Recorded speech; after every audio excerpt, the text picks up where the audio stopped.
Welcome in everybody to the Pony Sports NIL interview series, and we're excited to sign and partner with the backbone of SMU's defensive line, Elijah Chatman. Please follow us on Twitter at Pony Sports DTX and subscribe to our channel on YouTube. Welcome in, Elijah. Thanks for joining us. Thank you for having me. I appreciate it, man. So talk to me about what it means to be able to sign an NIL deal and make some money off your name, image, and likeness. I think it's a great opportunity for every athlete that has a chance to just sign and make some money off their name, image, and likeness. I feel like it should have happened sooner. They should have passed that sooner. No doubt. Because, a lot of people will be on top of that right now. But I think it's a great opportunity for everyone. For sure.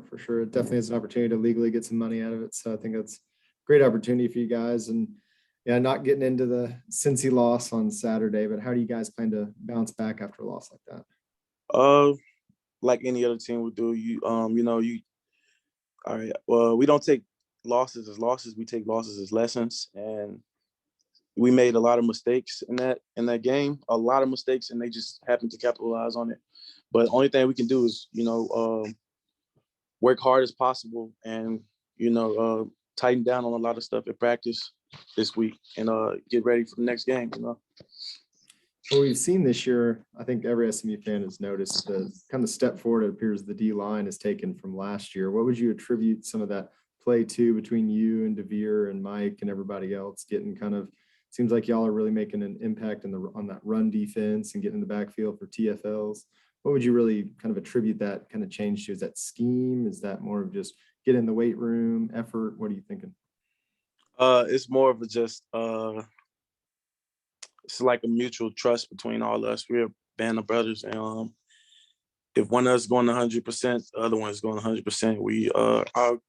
We really don't want to let each other down. So whether it's me, DeVere, or Mike, we're going to make plays. If one of us make a mistake, we're going to correct each other off of it, and that goes for the other D linemen too as well. Now, and being from Louisiana, what really led you to picking SMU? Honestly, it was kind of, I would say it was Kaz. Coach Kaz, he's the main factor in it. On top of that, it's not that far away from my home. I'm from Shreveport, Louisiana, so it's about 2.5, 3 hours out.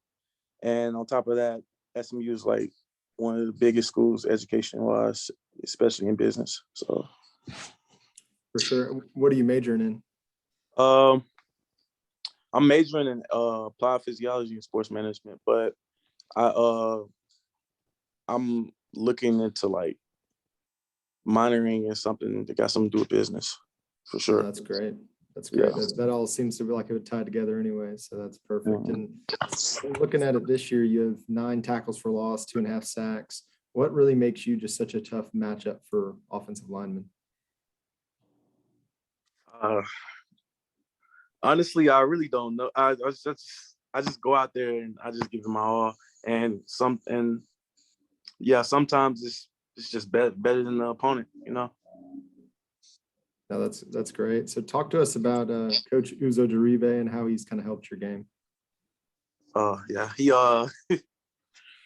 Coach Deribe, he takes a lot of pride in what we do on the field, and he pushes us each and every day. Makes us, if he feels like we're slacking at practice, he'll make it known. He's very honest. He's a very honest individual. So if one of us is messing up, one of us doing a drill wrong, he'll let us know right away. No, that's great. He looks like he's getting after it himself in some of those drill videos they post sometimes. He looks like he's wearing himself out. Yeah, we work him sometimes, make him work just like us. That's the great thing about it. No, that is great. So what would you say one of the big differences is, if there's many, between him and Coach Joyner, who you had previously?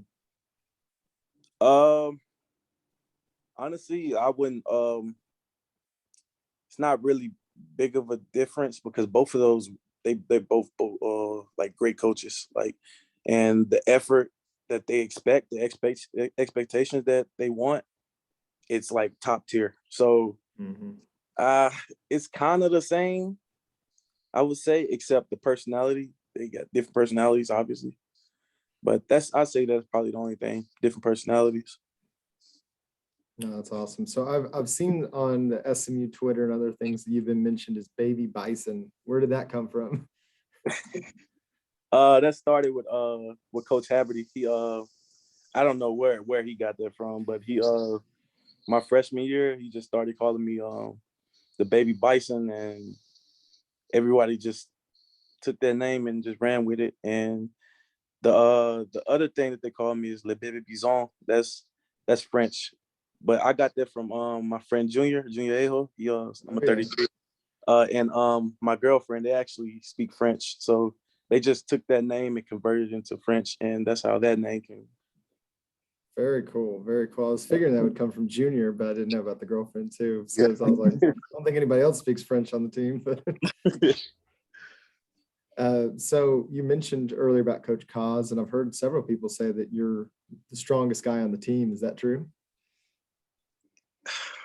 Yeah, I mean that's what they say, and I mean I guess I can agree, but I've always been strong my whole life. So when I came in, I was probably one of the strongest. So you mentioned Coach Kaz as being one of the biggest reasons you come into SMU. What makes Coach Kaz stand out to you? How is he such a special coach for the strength and conditioning program?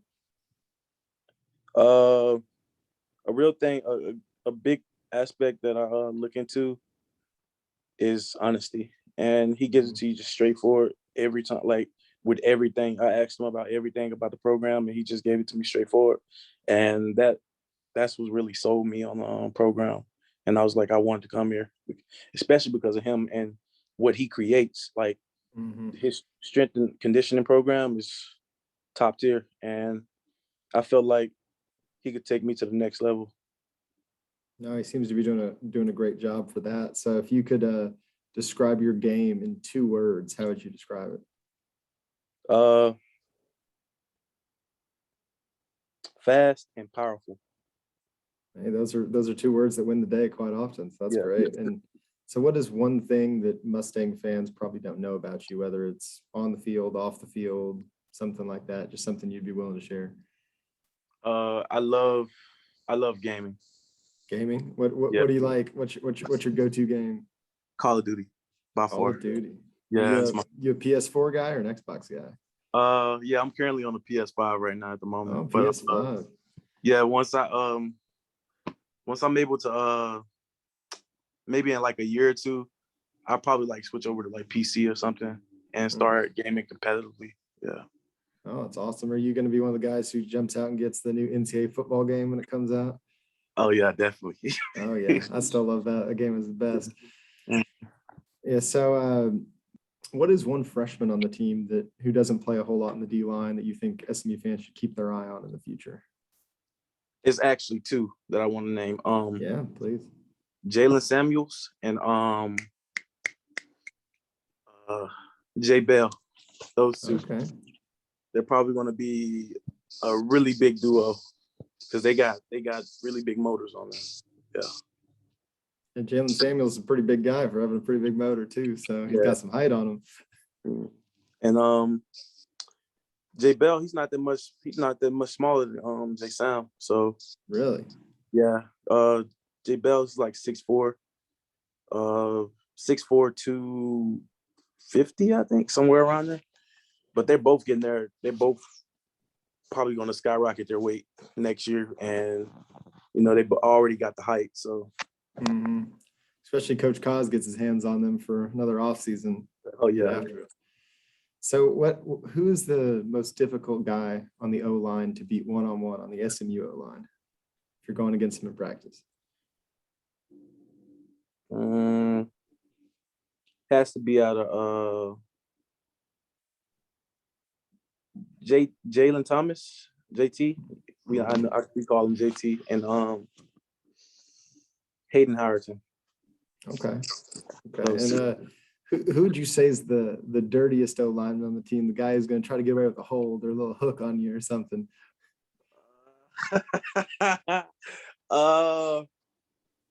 Probably probably Alon Ali. Okay. Okay. He's Probably. getting that savvy veteran hold right there. Yeah. So of the offensive players, who's the most difficult guy to tackle in practice? Probably Rashi. Okay. Because he has he's pretty solid. So wrapping him up, if you hit him, you have to wrap him up and take him down immediately. If you don't, he's just bouncing off you. Okay, that's good to know. And who would you say is the hardest hitter on the defense? Probably me. Yeah, well, I've had two others say you as well. So I think that's a pretty consensus around the group. Probably. But I haven't had an opportunity to like just open up and hit somebody, like get an angle on somebody and just let loose. But maybe I will this next game. You never know. Take out some of that frustration, man. That's the way to do it. Yeah. And so who would you say is the fastest guy on the team? Easy, do. Really? Yeah. Got them wheels? It's actually, I don't know. I actually don't know. It's out of Danny, Do, and Reggie. Those three. It's probably, I don't know, honestly. Thinking about that again, I don't know, because they're all fast. Yeah, everybody has a trouble with that question. I've heard the most I've gotten is Reggie, but obviously Do thought he was the fastest. Yeah. But yeah, there are some fast dudes. Who would you say is the fastest D lineman? When it comes to like maybe a 10-yard, maybe a 10, 15-yard get off is me. But if you're talking about like 40 speed, it's probably Junior Aho. Okay. It's probably him. Who's the slowest D lineman? I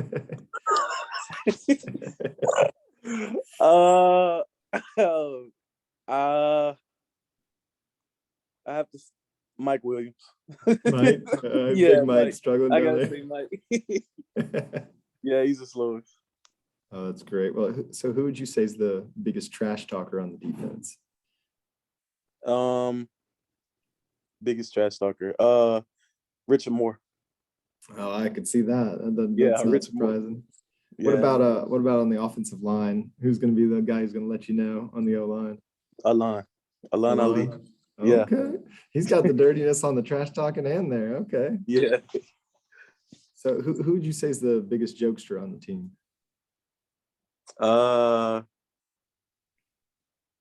Cam Jones. He is. Actually it's out of JD and Cam. Okay. But JD's just got there. Cam been there for I think going on 2 years now. But Cam and JD, they're both funny. By JD, you're going after Thursby, right? Yeah. Yeah. All right. Well, who's the best and worst dancer on the team? I'm probably the worst dancer. Best dancer is it's probably Do. Do? All right. Yeah, either or I don't know, Do or Duck. One of them people. Okay. I've heard I've heard Du's got the dance moves. I've heard Rashi can't dance either. So maybe y'all have a little dance off at the end. But last question I got for you is who would win in a race between Coach Samp and Coach Steph? Coach Steph. Coach Easy. Steph? Yeah, Coach Steph, he has wheels on him. All right. So Coach Steph's got that speed. Yeah, he got it. He still has it. All right. We've seen him in the uniform tryout, so we got to see that. So there we go. Yeah. Well, no, that's all we got here today with Elijah Chatman. Thanks for tuning in, everybody. Please tune in over the next few weeks as we continue our NIL interview series. If you didn't check out our first few interviews, go check them out on Twitter or YouTube at Tony Sports DTX. But for now, we're signing off so we can get Elijah paid. Thanks for signing in, Elijah. Appreciate you for having me.